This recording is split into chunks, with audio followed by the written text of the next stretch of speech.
দেখো বন্ধুরা, সকাল সকাল তৈরি হচ্ছে ভেজিটেবিল চপের মশলা।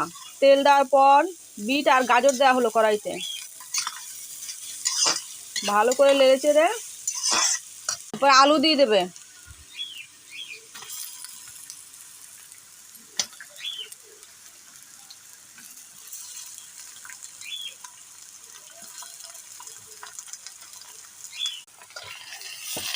আলু দেওয়া হয়ে গেল। এরপর আদা বাটা, এটা নিরামিষ চপ। পরিমাণ মতো নুন, একটু কালার হওয়ার জন্য গাই সাপের রং।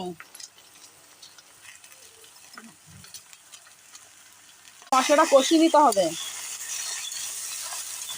মতো লঙ্কা গুঁড়ো দিয়ে দেবে, জিরে ধনে গুঁড়ো, নামিয়ে দেবো গুঁড়ো করে।